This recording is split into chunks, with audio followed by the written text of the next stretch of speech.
Chapter 9. The next morning after breakfast, Mrs. Ono asked Lincoln and Mitsu to work in a neighbor's field. The neighbor was too old to tend the crop of green beans herself, and her husband, a distant relative of Mrs. Ono's, had passed away the spring before. When Mitsu protested that he and Lincoln had planned to play baseball that morning, Mrs. Ono scolded him. "She is old. You must help her." "Why us?" Mitsu pleaded, his baseball mitt hung from the end of his arm. "Because you must.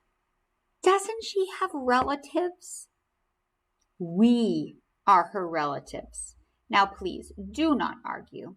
Someday when you are old, you will see." So the boys shouldered their hoes and walked to the neighbor's garden. The weeds were as tall as car antennas. And gnats, which are like little mini flies, swarmed around the fruit the peach tree had dropped. Lincoln and Mitsu looked at each other. "This is going to be a lot of work," Lincoln said, rolling up his shirt sleeves. He tried to convince himself that it would make him stronger for Kempo. Whacking at the weeds would pump blood to his arms and legs. "We may die before the day is over," Mitsu said as he unbuttoned his shirt and let it hang open. He shaded his eyes with his hand and looked towards the blazing sun. Mrs. Nakayama, a wizened woman with only a few teeth and a face puckered with wrinkles, came out of the back porch and greeted them. Mitsu and Lincoln each gave a short, polite bow. Bowing in return, she thanked them for coming and then told them, "Get back to work." She sat in the shade of the porch and banged her cane, scaring up a puff of dust. Without a word, Lincoln and Mitsu started hoeing fiercely, so more quickly. The weeds were falling like timber as they advanced up the first row. Maps of sweat spread on the backs of their shirts, and sweat dripped from the end of Lincoln's nose, and sweat rolled into his ears. That's when you know you're really hot, when you get sweat everywhere. It's gross. He saw a large bead of sweat hanging on the end of Mitsu's nose as well. It dropped on a leaf like rain, and another bead formed. Mitsu looked at the woman, whose cat lay sleeping in her lap. "My mother says she's a relative of ours, but I doubt it." Lincoln wiped his face with his shirt sleeve and blinked away a crust of dirt from his eyelashes. He thought about the neighbor in San Francisco for whom he had mowed the lawn for 3 quarters and a bag full of crushed aluminum cans. That woman was so cheap, she couldn't even offer Lincoln a smile. He stood up, leaning on his hoe to give himself a rest. "You know, Mitsu, the farms in California are sometimes 1,000 acres, or even bigger." Mitsu squinted a doubtful eye at Lincoln. "Really?" "Yeah, I know they're small here, but whenever we drive through the San Joaquin Valley, the farms go on for miles. But they don't belong to everybody, just to big growers." "I would like to see this," Mitsu said. "You will, when you come visit us." The sun moved slowly overhead. Flies buzzed past their ears like fighter jets, and some of the gnats left the rotting peaches and hovered around their face. "Oof, this is gross," Lincoln said. He smacked his neck, and 3 bloody gnats lay squashed in his palm. He washed his hand in a puddle of muddy water. Mitsu cursed in Japanese and apologized. "See what I mean?" he said. "We just work and never play." "Yeah," Lincoln grunted as he raised a bucket of water onto his shoulder. "Maybe we should sneak away." "Sneak away? My father would kill me. And you too." "We must respect our elders. We have to stay." Lincoln staggered to the row and splashed the water among the green beans. "How come she don't have a garden hose?" he asked. "She works the old way." "But she's not doing the work. We are." 3 hours later, they finally finished working. Mitsu poured a bucket of cold water over Lincoln, and Lincoln poured one over Mitsu. The old neighbor climbed down the steps to inspect their work, and then she pointed to weeds that they had missed. "We can't please her," Lincoln hissed as he plucked the last weeds. Mitsu said, "Let's go." "Yeah, let's blow this place." What is the meaning of blow this place? It means let's leave. Adios.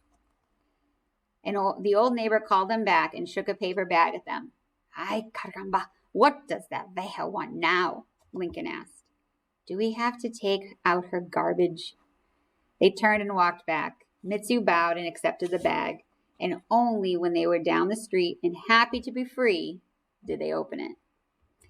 They found bruised peaches, which gave off a strong, fruity odor, and a horde of gnats rose from the bag like smoke. No, thank you. Mitsu splattered the peaches one by one against a wall. "Rotten luck, rotten peaches," Lincoln said. "Hey, that's pretty good. I'm doing rap." Back home, they joined the cat and fell asleep on the porch. They woke when Mr. Ono came home, nudged Mitsu in the rib with his foot, and said, "Let us eat." They staggered to the bathroom, scrubbed their faces and arms before joining Mitsu's father and mother at the table. A letter lay next to Lincoln's placemat. "A letter from my mom," Lincoln smiled. Mr. Ono, his cheek fat with rice, said, "Let us hear, Lincoln-kun." "Yes, please," Mrs. Ono said as she poured tea for her husband. Lincoln tore open the letter. He was occasionally homesick, especially at night when he would lie in bed and think about his mother. He missed her. He missed his own bedroom and the familiar streets of San Francisco. And he was anxious to hear if his dog Flacco was okay. Before he'd left for Japan, Flacco had gotten into a fight with an alley cat who had dug her claws into Flacco's nose. Lincoln began to read silently. "Dear Mijo, I miss you very much. I hope you and Tony are behaving and not goofing around. I don't want your host family to think you're a low-class chango. Do you hear me?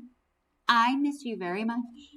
But how come you didn't tell me where you left the key to the back door? Nothing is really happening around here except that stupid Maxima is in the shop and it's going to cost nearly $1,000 to fix. It's a piece of junk after all. And your crazy dog brought a dead sparrow into the house. I could have killed him. His nose is better." Lincoln swallowed a mouthful of rice and wondered how he could share this letter. He didn't want the Onos to think that his mother was mean or anything, so he read aloud his own version. "My dearest Lincoln, I miss you very much. I'm lonely and in need of your excellent help. It seems that I damaged the Maxima when I braked too hard. Now the brakes are stuck. I know that you could fix them if you were here. You have a mechanical mind. You are as smart as any boy in all of San Francisco, and maybe the whole West. I miss you very much. You are my only son, and sweet Tony is like a son too. I know you two boys are bringing Mexican pride to Japan." Lincoln read a few more made-up sentences and then folded the letter and placed it in his shirt pocket next to his heart. "Nice mother," Mrs. Ono said, her eyes shining with affection. "One day we would like to meet her." "You will," Lincoln said, "when you come to San Francisco." Mr. Ono put down his chopsticks and said reflectively, "A thoughtful mother." With his hands resting in his lap, he began to tell a story about his grandmother, who used to write weekly letters to her son, Mr. Ono's father. Mr. Ono explained that the war had just broken out, and his grandparents and their family were living in Hiroshima. For more than 4 generations, they had been carpenters. So they built like wooden things out of wood. Okay, carpenters. But the war changed that. The men were sent to fight, and the women, even mothers, were forced to work in factories. So side note, so women working in the factories, it was to help make like ammunition, tires, to recycle things, to work in the post office, all the types of jobs that typically men had. The women then kind of had to pick up from there. And you also had like the Red Cross, so women who helped to roll bandages and send those to where they were needed and different things like that. So it was very much so more of like gender roles, more strictly during that time period. So back to the book. Seeing that a large city in wartime was no place for children, including Mr. Ono's father, to the countryside, where they would wait out the war on an uncle's farm. Oh, they decided to move the children, including Mr. Ono's father, to the countryside. Was this World War II? Lincoln asked. Yes, it was long ago. It was a terrible time for our country, the world. I was not born then, not until after the war. But I know my parents and grandparents had very little to eat, almost nothing. Not like this. He tapped his bowl of rice with his chopsticks. Lincoln and Mitsu stopped eating to listen. My father told me that he received a letter from his mother every week. She was still living in the city because she was working in a tire factory. It was very sad for my father. Mr. Ono said that the letters were like poetry. She would write my father little songs which he and his brothers sang, clapped and sang. Sometimes she would slip a piece of gum into the letters. He liked that. All the brothers had to share it, of course, but still, a little sweetness went a long way. He took a sip of tea and continued.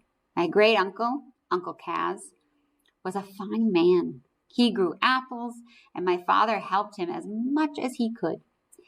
Poor father. He missed his mother. He was only 11 years old then. He must have been really happy to see her when the war was over, Lincoln said. He took a sip of his tea, which was now cold. Mr. Ono's face darkened. Mitsu and Mrs. Ono grew quiet, and Lincoln put down his cup. He did not see her. The letters stopped. Everything stopped, Mr. Ono said. She worked 3 years in the tire factory, and then mother and son looked down at their food. They knew this story. The house was so quiet, Lincoln could hear the kitchen faucet dripping like tears. The wooden floor creaked. The neighbor's dog barked. Lincoln studied his hands, which were rough from work in Kempo. Mr. Ono said softly, Lincoln-kun, it is not your fault that your country dropped the atomic bomb on Hiroshima. Lincoln felt awful. In his mind, he saw a flash of silvery light fill the sky and a mushroom cloud unfold. No big deal. He saw families crying, tongues of flames waging from charred buildings. But before Lincoln could say anything, Mr. Ono smiled at him and said, That's why you're here. You are an American boy. As an exchange student, you share yourself with us. He lifted his chopsticks and clicked them together as he raised his bowl. Let us eat. No food should be wasted. The family took up their bowls, filled them with new hot rice, and ate. After dinner, Lincoln volunteered to wash the dishes. He scrubbed the pots with vigor, mad at himself for ever thinking that war movies were fun. After the dishes were gone, Lincoln left for Kempo, his gi over his shoulder. He was disturbed that Mr. Ono had grown up without knowing his grandmother, and that she had died so terribly. Lincoln felt the need to work out hard to feel real pain. And that night, he was thrown into the air more than a dozen times, sometimes coming down on his feet like a cat. More often than not, he came down on his back. The wind was knocked out of him each time, and twice he felt his bones crack. He wished he could hurt even more, but the cushion of spongy grass saved him from any serious injury. So let's just side note for a minute. So him feeling like this guilt, right? It has nothing to do, it's not him. He was not born at this time, but he's trying to, in some ways, like make amends or make an atonement for what his country did to Mr. Ono's family. And think about it. It's really only because he knows the Onos and he's had this experience that he can actually try to, consider what it would be like being in their shoes. Not that he can fully understand, but he can attempt to emphasize with that. So just a little interesting tidbit there on that. Back to the story. Before he left, Oyama-sensei called him aside.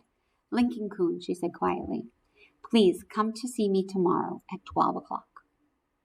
"Okay," Lincoln said. He wondered why, but held his tongue. He saluted, and raced home under the star-flecked sky. He thought that Oyama-sensei might want to teach him a new technique, one that would fend off even the baddest of bad dudes. We shall see.